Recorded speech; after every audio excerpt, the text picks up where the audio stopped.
Kathryn, what's happening? What's happening? That's a terrible way. You happened. It's good. You happened. You are the best thing that's happened for me today. Yeah. You walked in the shop blissfully and then asking, do you have meditation session here? And I really love it because, this space is meditative by nature. It's nurturing, nourishing, loving. Definitely. And that's what I want to provide for people, who walked past this area. Yeah. We have been open for the past 4 months and we have lovely people visiting us, coming in, sharing themselves, you know, and then having quality conversations of love, wisdom, just being, ourselves. Beautiful. I love that. And, as I mentioned before, I feel like Windsor needs a place like this. Like, as I said, I just came back from Byron Bay and there was like a meditative center. And I walked past here today and I was like, that looks really nice. Walked in and it was really, like, you were very welcoming too. Like, as soon as I walked in, you were like, come have some tea. We had a great conversation. And then... Actually, it doesn't happen all the time because nowadays people, when they walk past, they're really, either very shy or very reserved or scared. Like, when I make an interaction, hi, most people would just go and then they walk away. Yeah. A lot of people have like introversion now, like very introverted in their own worlds. Yes. I think too, a big part of that is because of digital, technology and the phones and whatnot, these things were designed to essentially make us more social, but they strip us from that because we're constantly looking at our screens and just caught up in that world. Yes, I mean, when I'm in the train traveling, most of the time, most heads are down, looking at phones, no interaction, no communication, no eye interaction. Sometimes it's really just nice, to even smile, to exchange greetings. 100%. Like you being here, even though it's the first time I'm meeting you today. Yeah, literally. It's really lovely, like having conversations that eventually lead us to like recording ourselves. It's cool. On this video. And earlier on when you went back to take these, equipment, we had another guy coming in and he says, I'm from Byron Bay too. And I was like, this is so timely. Like a synchronicity, Synchronicity, people walking in and sharing about meditation, about, their experiences. And I asked him, I said, what do you think, how would our lives be better? How would you contribute? Because, we were sharing about how, people are nowadays, really not connecting. It's communication, which is where we left our conversation earlier on. Because we were talking about connecting with people, and you are about communication, right? Getting people to talk. And sometimes you shock people with conversations. That's what he said. He said communication. And this guy is like probably in his 60s, he said. Oh yeah, cool. Yeah, and it was really lovely, to have conversations. We don't talk anymore. Like, we don't talk anymore. We don't talk anymore like we used to do. It's like people don't connect. Even our own family members, let's say our friends, even in the same house, maybe people are texting each other, hey, come down for dinner or something like that. Literally. I feel like it's something that's been stripped from the modern world. Communication, connection. And it's almost as though like, I literally now go out of my way to start conversations with people. I'm very extroverted.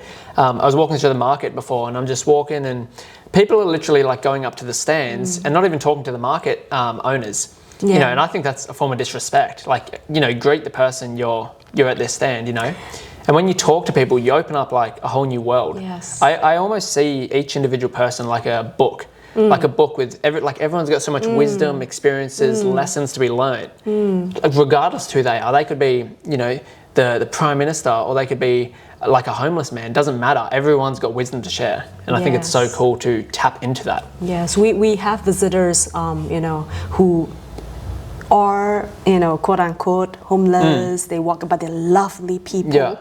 They don't smell, they are like really, because nowadays, whether we are poor or rich, we're actually generally quite rich, we're living in a lot of excess. 100%. Like when people moved out of their house, you can see things discarded on the roads, like abundance of good stuff. Yeah, definitely. You know, so I wouldn't say that we are in poverty. No. We are living in a really nice nation, country with beautiful air, facilities, compared to, you know, people in the third world, maybe like Nepal or the Himalayas, where necessity or the convenience, the material comfort is not there. Yeah. You know, but in Australia, we have like, you know, one of the best it is, living literally. spaces, you know. And I feel like too, people take a lot for granted. Yeah. And they're caught up in like materialism and needing, I need more and more, I need the bigger TV, I need this car, I need that. And like materialism in and of itself isn't necessarily a bad thing, I don't think. But I think it can disconnect people and make them just like essentially worship false gods. Like, bro, you know, you're watching TV on a 40-inch TV or an 85-inch TV. It's the similar experience. It's not going to change your world drastically. I guess it's also, you know, where we are coming from.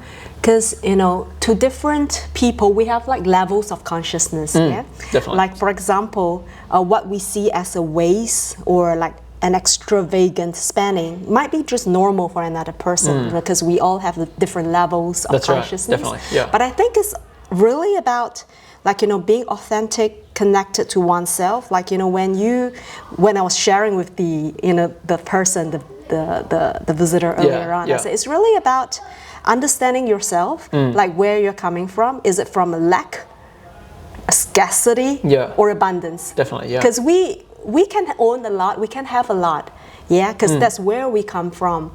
Our being, where we are birthed, we came from bliss and total havingness. Absolutely. You know, we have that much, we want that much because we have that much.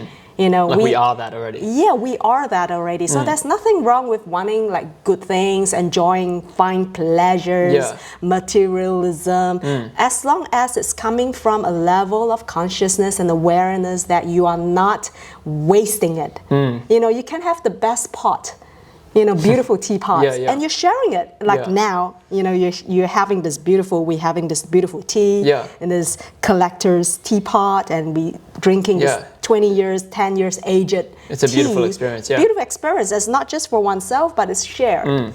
So we could have abundance of materials when it's shared. It's not coming from like a selfish hoarding.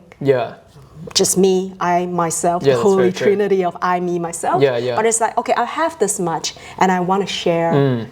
I love that. Like the more I receive, the more I can give. Yes, that kind of, you know, openness, abundance. Really and we were talking before about how like a lot of people are disconnected from their spiritual nature and very much so caught up in like matter and just material. I'm the body, I'm the mind, X, Y, Z, I am my possessions. I think that's like an epidemic in and of itself. And you know, rightfully so, I think it's by design. You know, the school systems, all stuff like this, it's not really taught to us, you know, of like who we are, what we are beyond the physical body, beyond what we achieve, beyond all this. There's such a disconnect from that spiritual nature. And I think that is a major cause of a lot of bad in the world.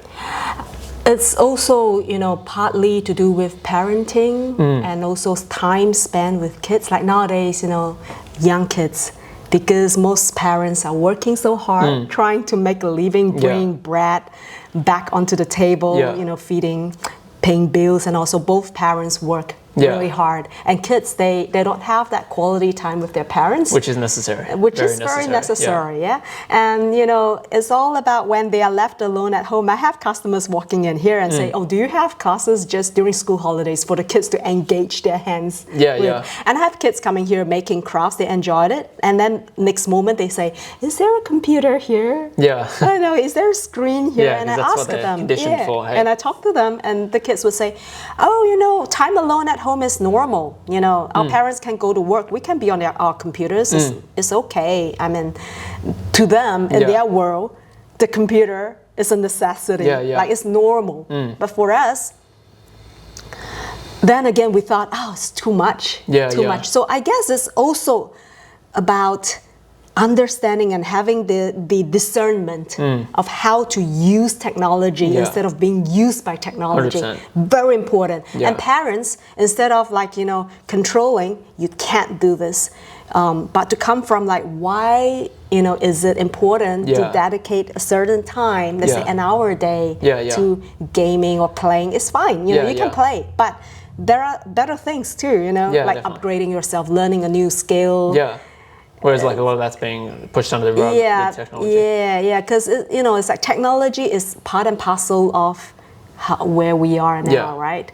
And we can't say, okay, go back to the village and plant your vegetables, even though it would be lovely if everybody does that. But looking at how it's going, yes, technology is a part of our lifestyle, but how can we not be consumed by technology? Use it, don't let it use you. Yeah. Like, how can we use technology for our betterment instead of being used by it 100%. and being so distorted? Like, because a lot of screen times and reels, watching it, like a study was done. It messes you up. It makes you not as clever, as intelligent as you would like to be. Also, think of it like, I read something the other day about like how detrimental short form content is for us. Because you think about like, back in the day, like going back to primal times, you're walking through let's say you're hunting something down or whatever. For like 8 hours, you've got the same emotion, which is like determined to get that animal or whatever it is, right? Or you're at a goal, like I'm gonna harvest this field, and you're in this one emotion type thing. With short form content, you swipe, you see a puppy, you're like, oh, I'm so cute, so cute. You get these feelings of oxytocin, love, etc. Next thing, it's someone getting like bashed, and you're like, oh my God, you're scared, you're fearful, you're sad. Next one, it might be like something lustful, and then you're caught up in that, and then the next thing, and then you're constantly like spiking all these different emotions, happiness, sadness, lust, boom, boom. That is so terrible for your internal state. There's so much volatility, and it's just, people wonder why they don't have like a degree of control or mastery over their internal world. A big part of it is because of short form. Yes. And I'm definitely I'm not perfect in this sense. I doom scroll as well every now and then, but I try and like minimize it. I've got like a device which locks my phone from socials, so I can like use it and not use me. Yes, awareness, basically awareness. It's actually very good that we have these conversations too, and I guess it's also very healthy to talk about it. Scrolling reels is actually, if you study it and examine where it's coming from, it's actually from boredom. Boredom, just like when we eat junk food. It's not because we're hungry. We want to fill a void. It's either denial or boredom. And scrolling too. 100%. I think on the topic of boredom, I think we're supposed to be bored, hey? Like it's a very healthy thing for boredom to arise. Think of it like this, right? If you go back in like ancient times and whatever, when someone was bored, they're like, oh, I'm bored, I've got nothing to do. I'm going to write this awesome, song, or I'm going to build this magnificent building, or I'm going to form this connection. Whereas now we're never bored, because as soon as we get that little indicator, that little I guess impulse arising within the body of like, I'm bored, where's my phone? Boom, scroll, boredom cured. Whereas like if that phone wasn't there, what would we have done in that moment of boredom? Maybe we would have picked up a book. Maybe we would have created artwork or whatever it may be. But I think beautiful things can come from being bored, and it's something I've been literally consciously delving into. Like I like force myself to get bored without the phone, and I feel like when I'm bored, I'm such an awesome human being. Like when I'm bored and I don't have my phone or my laptop, I read books. I literally draw. The other day I drew a picture. I haven't drew in years, but because I allowed myself to be bored, this natural creativity came out again. Yes, I guess also, because we are living in such a fragmented world filled with a lot of distortions of realities, like virtual reality versus the reality within us. This boredom is really about like doing nothing, but this doing nothing, there is a great philosophers, it's called Wu Wei Bu Wei. It's like a Confucius, Lao Tzu's teaching. It's like you are doing nothing, but yet you're doing a lot. It's definitely. Like doing nothing, but accomplishing so much. That's right, So actually this thing about boredom, like constructive boredom, can be really nurturing and nourishing and uplifting, doing nothing and just observing or going within. And sometimes going within doesn't necessarily mean, like Vipassana, going on a 10 days retreat, and you shut off. It's healthy. I did that several times. It's really good, wonderful in Vipassana meditation retreat. But, it's like extending that is not just a retreat, but to bring that quality moment to moment. Yeah, moment to moment in our daily lives. Like 100%. All our sadhana, all our spiritual practices, it's not just for that cushion, but an extension into our daily life. Yeah. How do we bring that quality of doing nothingness, and yet so rewarding and nourishing and healing for ourselves that wisdom opens up, So true. I had a conversation with someone the other day, like, as I mentioned before, I do coaching, and every single client of mine, I always recommend meditation. And I spoke to one of the clients, and he was very resistant to it. And he's like, oh, I don't really want to meditate. And I was like, why? He's like, I just see it as a waste of time. Like, yes, he's like, this is what he said to me. He said, when you sit down on that meditation cushion, metaphorically speaking, yes, you're at peace, X, Y, Z, but then you have to face the real world. And he goes, and then meditation means nothing. I say, no, that's not how it works. I said, meditation, yes, in the moment you're in the state of Zen, X, Y, Z, but the point is to take that practice, take that awareness, take that relationship towards thoughts and emotions into everyday life. It gives you like an experience at the start of every day and roots you in awareness instead of being identified with the ego body and mind. I guess it's also like, there are many levels, as again, levels of consciousness, and also like every one of us are on the path of spirituality. Definitely. But we have our different progress and speed. Yeah. So in terms of meditation, there is also like beginner meditation, intermediate and advanced, and beyond the advanced, where no need of studying and no need of practice of meditation, because you are. That's right, the whole non-dualism. And so sitting on a cushion is like, going to school to learn how to write ABC, because that's when you sit, you're not engaged and you shut your eyes. You close your eyes and you focus on your breathing, and that's when you really practice like single one-pointedness on your breath, because we are very distracted. It's very hard, like our eyes, our visual, our sense, our sight faculty. The moment something moves, we can't help but to see, to look. But when you practice like sitting down, closing your eyes, your focus is indrawn. And that's when you actually practice, bring your energy and your attention inward. Definitely. So that's necessary, needed. Oh, for sure, like basic. And then intermediate would be like, bring it out where you can meditate even when your eyes are open. Well, that's like one of the highest forms of meditation is being present. Yes, looking within. Yeah, definitely. Breathing and still connected to your breath, even though sometimes on and off you forget. Yeah, I'll mention one thing about like the beginner meditation. A lot of people who meditate initially, they have this belief that they can't meditate because they say, oh, I try and focus on the breath, I get caught up in thoughts. And I say to them, that's the point. Like every time you get drawn away from thought and return back to the anchor, which is the breath, that's one rep. Right? If we think about it in terms of the gym, when you're building a muscle, one rep is the curl. In terms of building the strength or level of awareness, you can call it, the rep is literally getting pulled away and then returning back.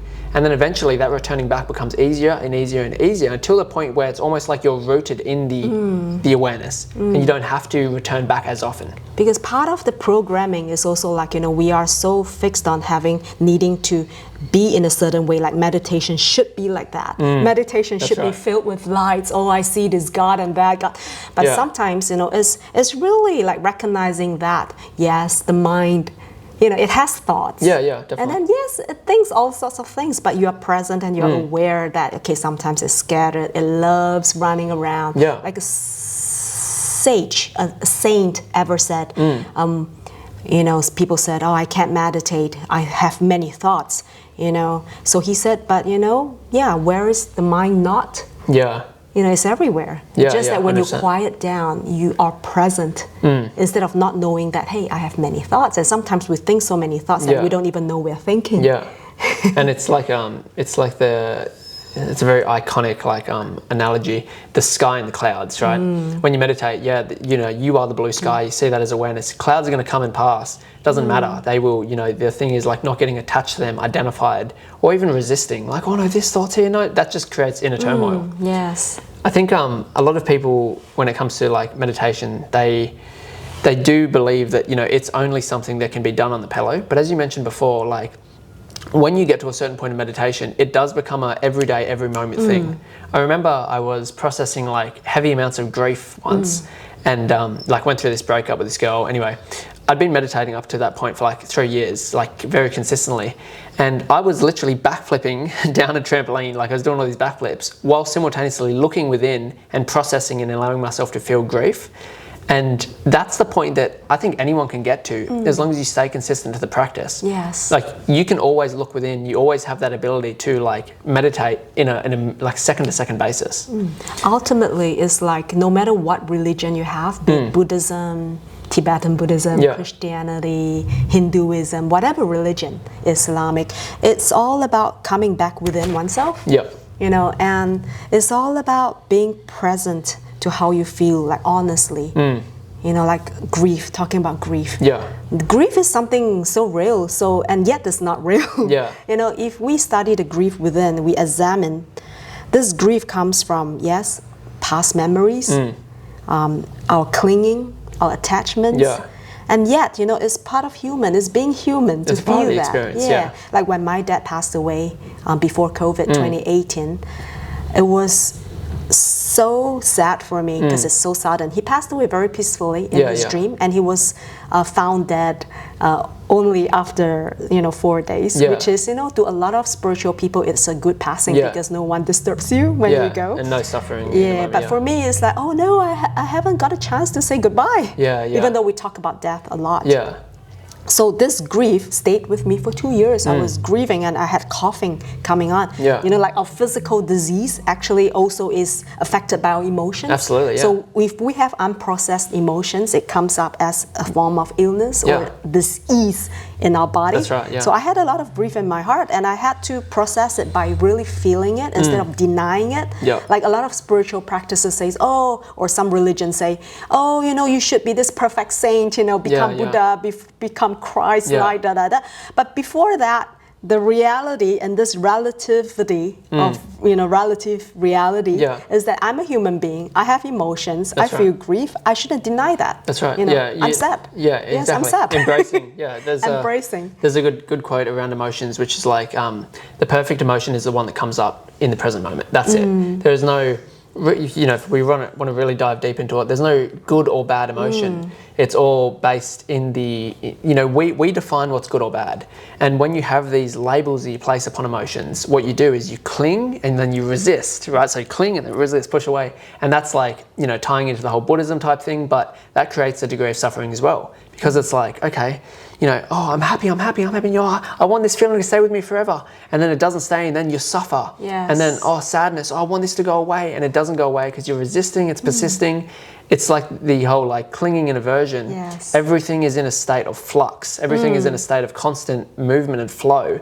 And you need to allow yourself to go with that flow and not be in this state of like thinking that we are, as beings, we are like beings of impermanence.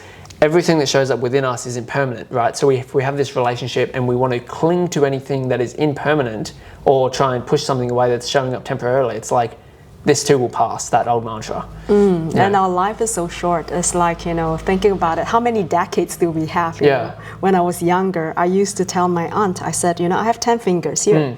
And at most it's 100 days. Every year, every decade, I'm just having one finger shot. And a few days ago was my 45th birthday. So I'm like, okay, I'm half, you know, maybe more than half, half gone. And it's like so little. How many decades do we have? You know? So is there something that we really, really, really should cling on to? Like if there is anything to cling on to, I think it would be our own positive heart mindset and what we can do as a service to others, to oneself, 100%. To others, instead of like, you know, dwelling on the loss and the grief, oh, pathetic me, That's right. self-sabotage. Like how many years are you going to waste on that? And you mentioned before, you know, the body literally creates disease when you hold on to and don't process emotions. I knew a lady, I won't mention her name for her privacy, but I knew a lady who literally had all these negative emotions within her, which she held on to for years. Like there was like grief and betrayal from a relationship, and she never processed it. And she literally got cancer, right? Got cancer developed in her body. She went through chemo, done all this stuff.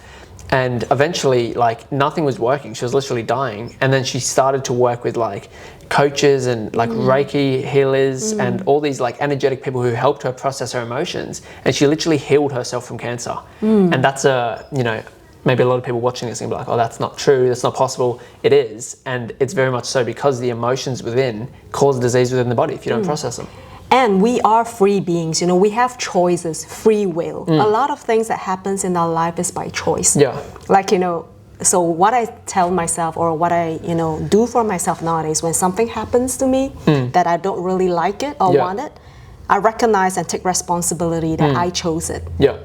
To some level. Just to some degree, yeah. Yeah, sure. I chose it. Like having this shop here in Windsor, out of nowhere, far from many people, but I chose it. Yeah, definitely. So, you know, if people are coming in or people are not coming in, I chose it. Definitely. You know, and there's a good, I do this with my coaching clients. Anytime I see one of my coaching clients in like a victim mentality, I always say, when we, you know, wherever we point the finger is where the power goes. So if we say, I'm this way because that person put me here or this person we're giving the power away. But if you turn the finger around, where does the power go? Back to us, right? Yeah. You know, let's use the example of someone who's really out of shape.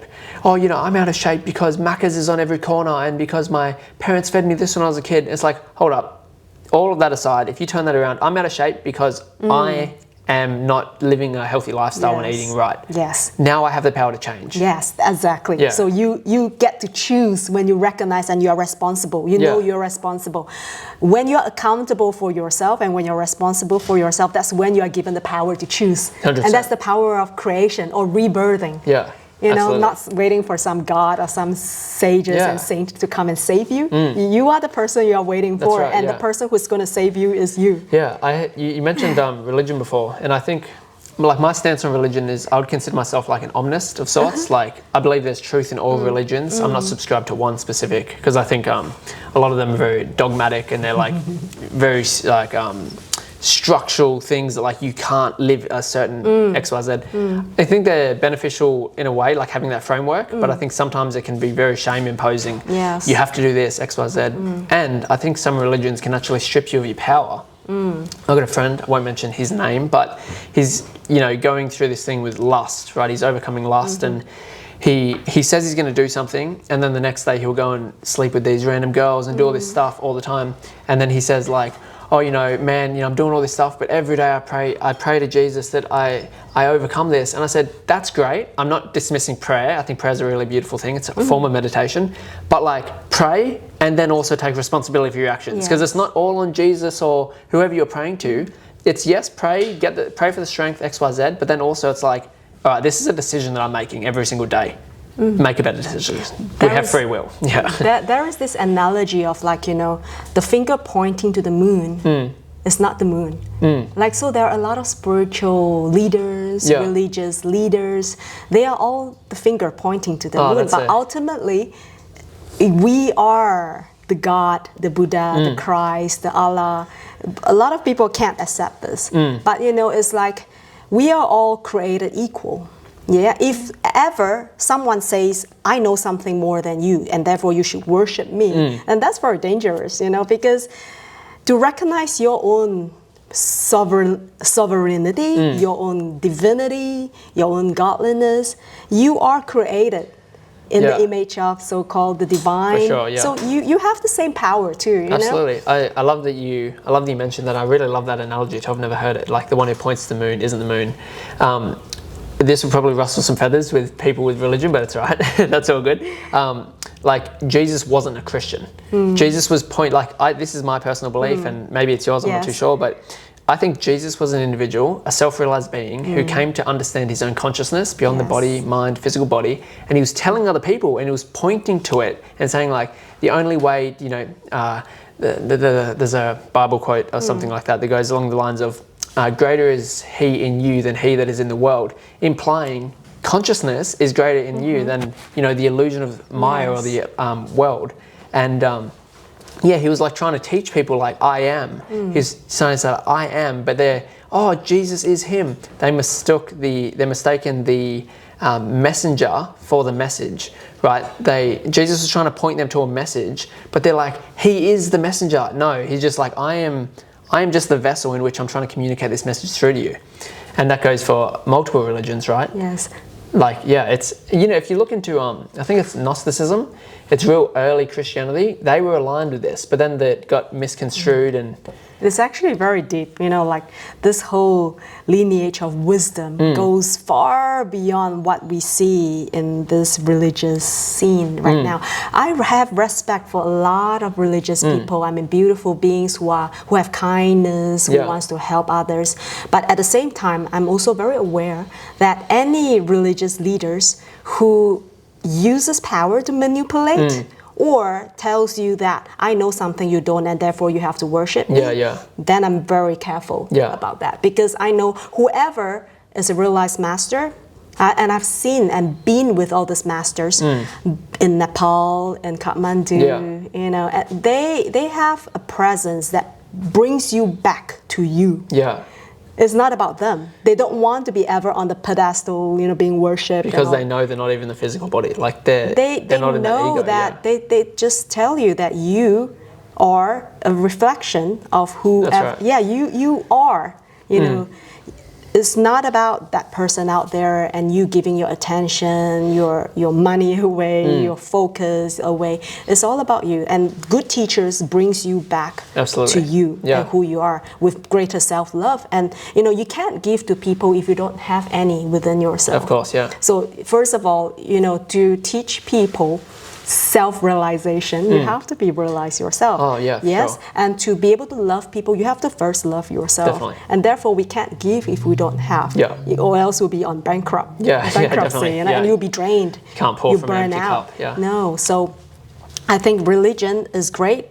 Some people need it, on this world, this physical level. There are 84,000 afflictions, mental afflictions that people have, and there are 84,000 paths to, help, to support people. So different people have different choices, different paths, but at the end of the day, all paths comes back to the person. Of course, yeah. And also all religions come back to the same truth. Like there's a good quote which says like, I'm probably going to butcher it, but it goes like many artists, the same song or something like that. Like they all are pointing to the same thing. If you, like what I like to do with any topic, but particular religion, I like to cross-reference. Like, okay, Christianity says this, the Islamic says this, this Buddhism says this, Hinduism says this, and you start to cross-reference, and you're like, hey, they're all actually pointing to. They use different terminology, Krishna consciousness, the kingdom within, whatever like Islamic says, but they all point to the same sort of thing, which is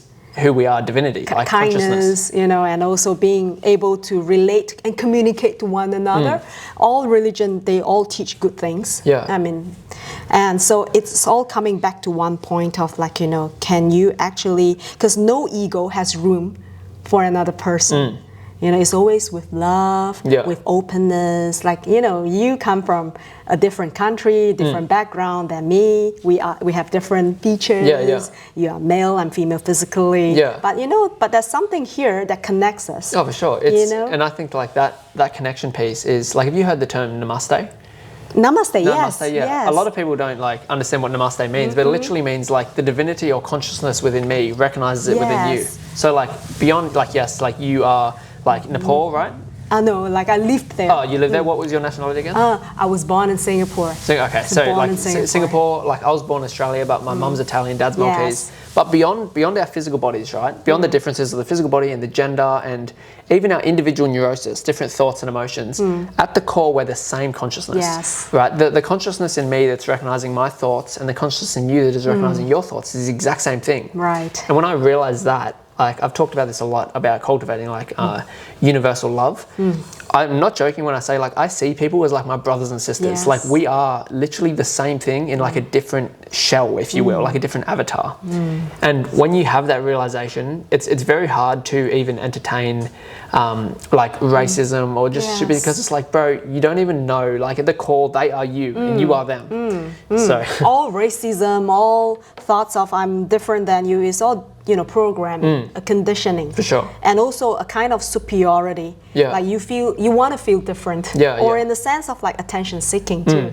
Because it's the ego mind. Definitely. And no ego mind has space for another ego. It's always heart to heart, heart to heart. 100%. Heart to heart. Like how we connected today. Having conversation. That's that's, you know, we don't have this kind of conversations daily with normal people outside. Oh, no, definitely not, yeah. It's sort of like, it's interesting because when I first like started to learn about this stuff, I learned about this stuff very young, like probably like 17, I started to dive into is like a sub-philosophy called like Neo-Advaita, which is like Advaita Vedanta, then Advaita Vedanta, and then Buddhism, and I started to learn about all this stuff. And I felt, especially the area like we're in Western Sydney, there tends to be less people who are like learning about this stuff. So yeah, I felt very alone, and I felt very much so like, oh, you know, no one knows about this stuff. I just can't talk to anyone about it. It felt like almost like a knowledge that I had within me, which when you speak it to people who aren't aware of it, you literally are labeled as like, this guy's crazy, he doesn't know what X, Y, Z. It's like, no, it's not that I'm crazy. It's just that you haven't, you know, understood or come to the realizations that I have. If you read the same books I had, if you had the same experiences I had, you would know exactly what I'm talking about. I guess it's also like, you know, being able to be, you know, in a space where you allow them to be. Like, you know, it's great you connected with people whom you can share on the same frequency. But sometimes, like myself, I'm surrounded by people whom I can't have conversations that I probably would love to have with you like today. Like to that depth, yeah. And there are many times where I just have to accept and feel that maybe aloneness. And also allow people to be where they are Just meet them where they are. Yeah, and become your own best friend. Like me, become my own best friend. 100%. And feel that emotion. Sometimes this probably aloneness, and there's beauty in being alone too, because that's when wisdom develops. Oh, for sure, yeah. It's not in the crowd, it's not in the noises, but in when you are so silent that you can hear your heart speaking to you. Yeah. You know, and you enjoy it, and then you are no longer lonely. For sure. I think even intellect is a real interesting topic. Like, a lot of people think our intelligence is limited to our body and mind, but it's not. Like, when you actually understand what you are, you realize you can receive wisdom. Like, whatever you want to say, where it's coming from, that doesn't really matter, but you can receive wisdom. We're like a receiver, right? A lot of the time as I said, I do a lot of coaching and stuff like that. Sometimes people say things like, oh, bro, how did you know what to say, X, Y, Z? And I said, I'm not here consciously thinking, what am I going to say? Even in this convo, I just allow things to come to me. It's not literally, I don't even claim a lot of the things of like what I say and do and think and as me. It's just I'm receiving this from somewhere, and I'm just like almost like a vessel in which is coming through. It's, you know, learning happens all the time. Like, you know, we learn, the more we learn, we learn about learning. The more we learn about learning. Learn how to learn, Yes, and this learning never stops. And also it's how would I say it? Like, you know, because it never stops, you know, to recognize that this learning is continuous. And then also to allow it to be, like, the intellect is one thing, but when the mind, you know, can rest in the heart, because the heart is very powerful. That's when wisdom and compassion develops and arise. And I guess nowadays we have a lot of intelligent people. But without compassion and love, there's got to be the balance. You know, then that's when good people do bad things, right? Because there's no wisdom inside. There's got to be the synchronicity. And there's no compassion and love for someone else. But when you are coming from, how can I benefit this person? How can compassion doesn't necessarily mean empathy only. It's about wanting the person to be free from suffering. And the causes of suffering, right? Definitely. And compassion and love. Love is like wanting the person to be happy. It's not just I love you, I'm so addicted to you, I'm attached to you, not like that. But you want a person to be happy without attachments. That's right. It's like there's this thing about I love you and it's none of your business. You know, the love is free. So it's like the knowledge, the wisdom, whatever we read, philosophy, it has to be embodied.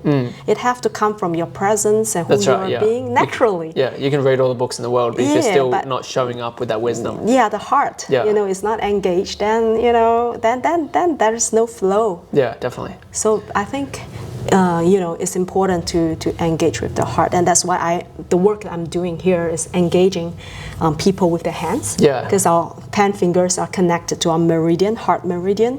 And so when we use our hands a lot, even making food. Nowadays nobody really make food. Everything Uber Eats and all. So, you know, when you make things from your hands, you actually connect with your heart. And I guess this is something that I really, really hope people, you know, start to do simple things, you know, very simple things. I think we spoke before on like purpose and wanting to serve others and help others. a big, like, as soon as, when I came to these realizations around consciousness and observing the mind and understanding you're not your thoughts, and like, bro, my mind was blown. Like, I was like, oh, I need to tell everyone, right?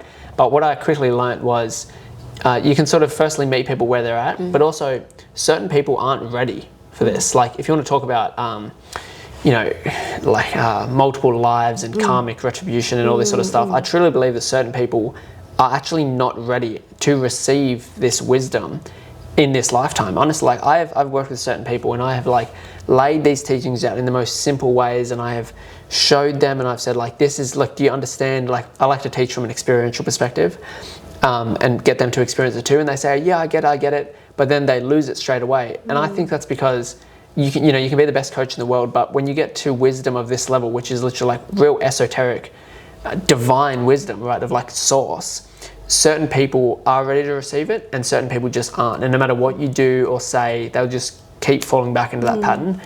And yeah, that's something that I had to sort of accept, you know, within my coaching thing, because I'm very persistent and I'm like, I will teach this person, but just understanding that certain people are at certain levels and you got to meet them there. Yeah. You can't get someone at a level 5 and try and jump them to a level 20. The finger pointing to the moon is not the moon. So you are the finger pointing, and then the right person, you know, with karmic connections with you, who resonates with your work, will come. And then, you know, it's like a vessel. Yeah, everybody is a different vessel. Some people have the capacity to absorb more or to contain more, but some, you know, it's just the right amount for them, and we just have to respect. Yeah, definitely. And they are not anywhere smaller or lesser. It's the same.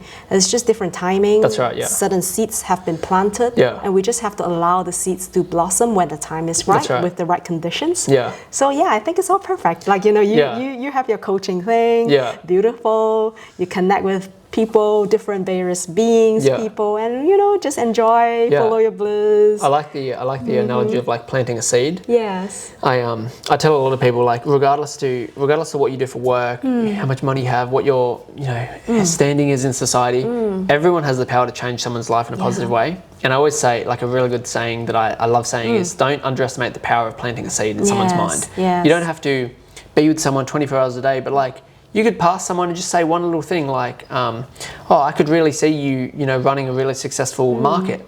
And you just plant that seed and you just walk away. Yes. And that's all you have to do. And then they're like, hope, wow. And then they cultivate it themselves.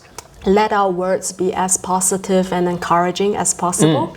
And also, you know, at the end of the day, it's really about, you know, like, there's Rumi's beautiful saying. Yeah.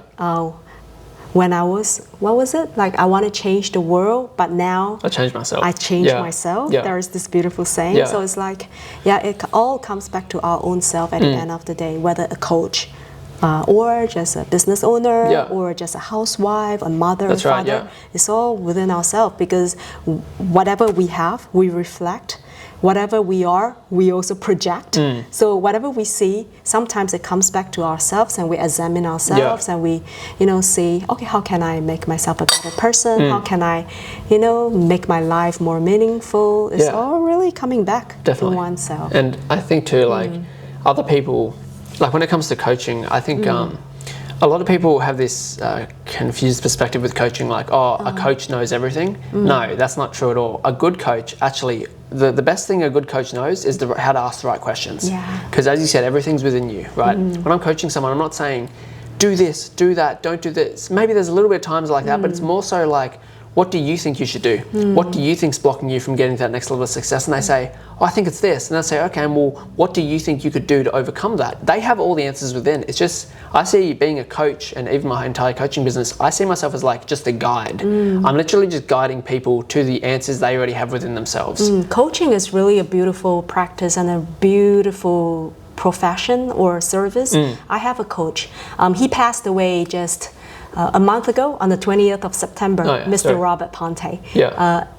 Really, I mean, renowned guy. But when he passed away, he was alone, 88, at the age of 88. So when he was alive, we used to be on a call every week or every few weeks or sometimes months.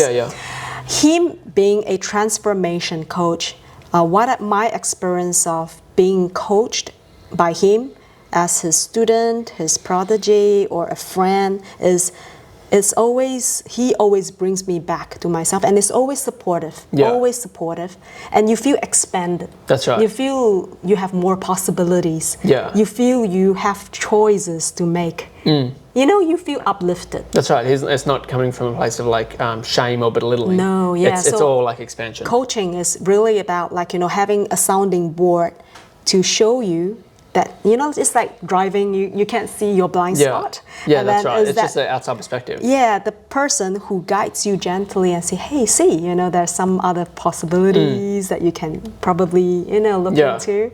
So yeah, Robert Ponte was someone like that to me. Yeah.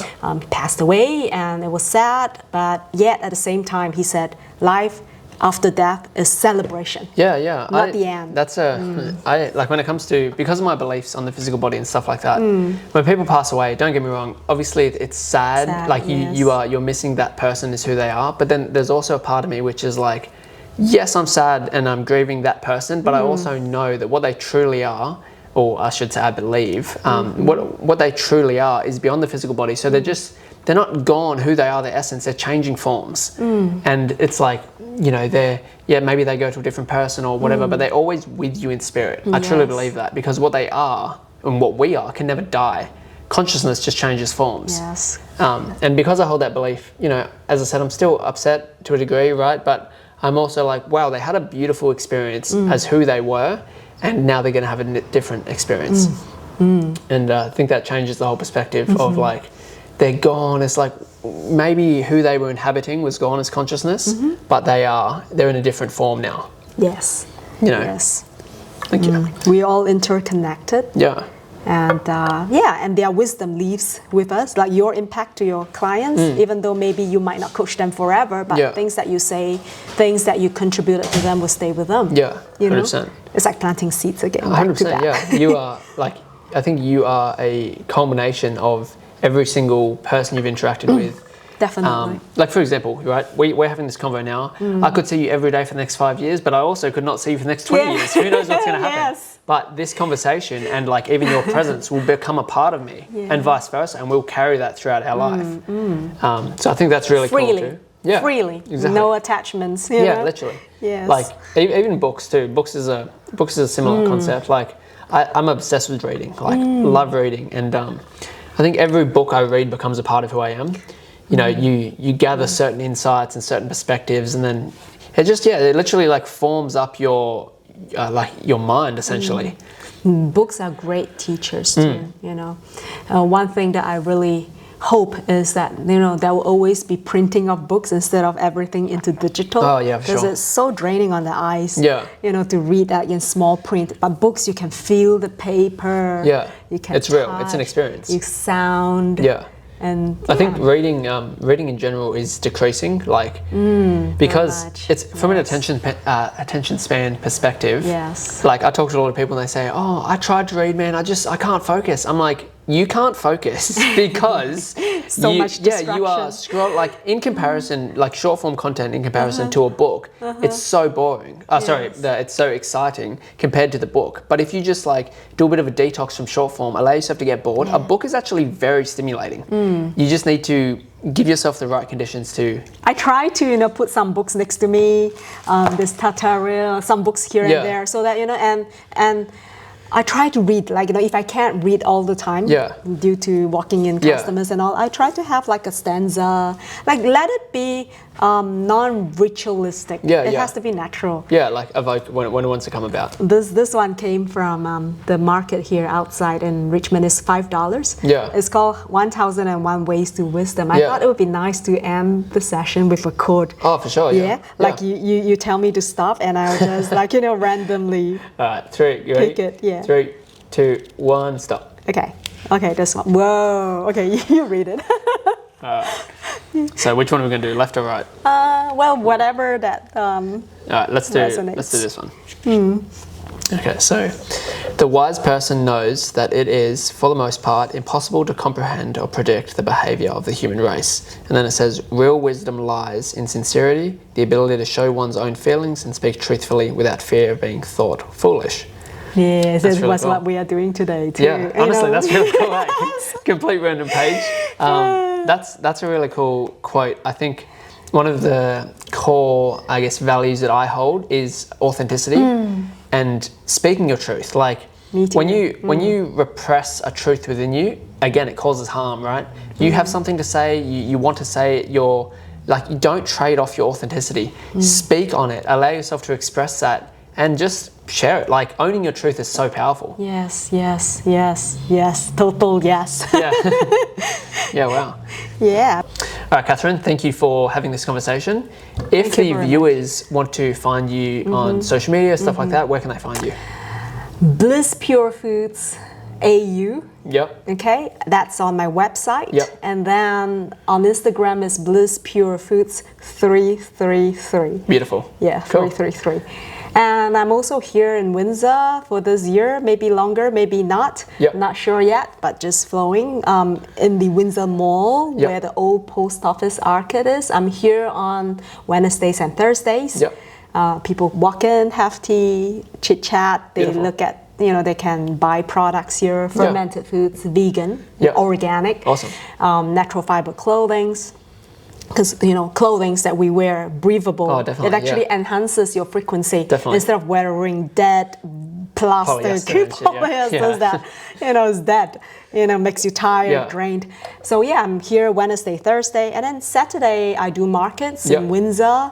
Not Windsor, Richmond. Hillside area. That's for people in the Western Sydney area. And then also Sundays here, teaching workshops. Awesome. Sometimes I rest, like today. So that's why I get to meet you. And at times I teach workshops like how to ferment your own kimchi, how to make sauerkrauts, how to make kombuchas. So all this information are online on BlissPureFoods.com. .au. Awesome. You've got a lot going on down here. If any viewers are even semi-interested, I would highly recommend coming down. Beautiful space, beautiful place, beautiful person, and a lot to offer here as well. So and if you guys want to find me, I am on Instagram, just my name, Ricky Gauci, RICKYGAUCI, and for all coaching or just in general, want to reach out and have a chat, feel free to reach out. Thank you very much for visiting me today. Thank you. It was really good. I really appreciate you showing up here. No, it was good.